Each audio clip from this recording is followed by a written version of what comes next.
मदरसा मामले में एनसीपीसीआर का सुप्रीम कोर्ट में हलफनामा, कहा शिक्षा का सही माहौल नहीं, मजहबी तालीम पर जोर। नमस्कार, स्वागत है आप सभी का लीगम फिगम स्टडी विथ मी में। अमरउजाला.com पर पब्लिश खबर के अनुसार मदरसा मामले में एनसीपीसीआर का सुप्रीम कोर्ट में हलफनामा, कहा शिक्षा का सही माहौल नहीं, मजहबी तालीम पर जोर। आइए पढ़ते हैं पूरी खबर। राष्ट्रीय बाल अधिकार संरक्षण आयोग यानी एनसीपीसीआर ने इलाहाबाद हाईकोर्ट के 22 मार्च के फैसले को चुनौती देने वाली याचिका पर सुप्रीम कोर्ट में हलफनामा दायर किया। दरअसल हाईकोर्ट ने UP board of Madrasa education act 2004 को रद्द कर दिया था।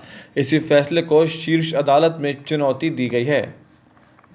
एनसीपीसीआर का कहना है कि मदरसे में बच्चों को दी जाने वाली शिक्षा व्यापक नहीं है और इसलिए ये शिक्षा का अधिकार आरटीई एक्ट 2009 के प्रावधानों के खिलाफ है।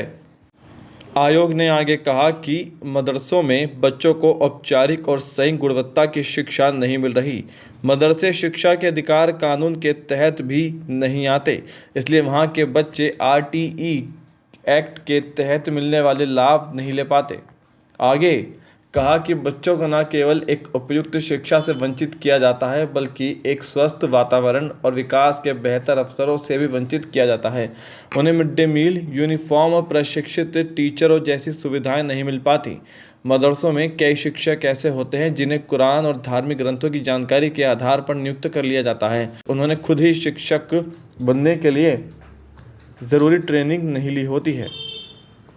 हलफनामे में कहा गया कि ऐसे संस्थान गैर मुस्लिमों को इस्लामी धार्मिक शिक्षा भी प्रदान कर रहे हैं, जो भारत के संविधान के अनुच्छेद 28(3) का उल्लंघन है। मदरसे में शिक्षा प्राप्त करने वाला बच्चा स्कूल में पढ़ाए जाने वाले पाठ्यक्रम के बुनियादी ज्ञान से वंचित रहेगा।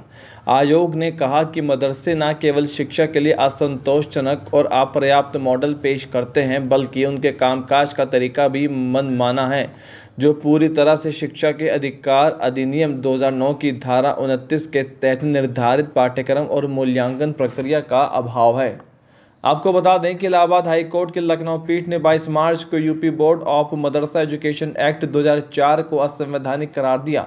अदालत ने कहा था कि ये एक्ट धर्मनिरपेक्षता के सिद्धांत का उल्लंघन करने वाला यानी कि इसके खिलाफ है, जबकि धर्मनिरपेक्षता संविधान के मूल ढांचे का अंग है। कोर्ट ने राज्य सरकार से मदरसे में पढ़ने वाले विद्यार्थियों को बुनियादी शिक्षा व्यवस्था में तत्काल समायोजित कराने का निर्देश दिया था। साथ ही सरकार को यह भी सुनिश्चित करने का आदेश दिया था कि 6 से 14 साल तक के बच्चे मान्यता प्राप्त संस्थानों में दाखिले से ना छूटे। सरकार में प्रदेश में तमाम मदरसों को विदेश से फंडिंग होने के मामले की जांच के लिए 3 सदस्यीय एसआईटी का गठन किया था। इसने करीब 13,000 मदरसों में तमाम गड़बड़ियां होने का खुलासा अपनी रिपोर्ट में किया था। बीते 6 माह से जांच कर रही एसआईटी अपनी 2 रिपोर्ट सरकार को सौंप चुकी है। जांच पूरी होने के बाद अंतिम रिपोर्ट दी जाएगी। एसआईटी की अब तक की पड़ताल में सामने आया है कि नेपाल सीमा से सटे जिलों में सैकड़ों की संख्या में मदरसे खोले जा चुके हैं। इनमें से ज़्यादातर अपनी आय और व्यय का हिसाब एसआईटी को नहीं दे सके। चंदे से मदरसे के निर्माण का दावा तो किया, लेकिन पैसा देने वालों का नाम नहीं बता सके। फिलहाल के लिए लीगम फिगम स्टडी विथ मी में इतना ही।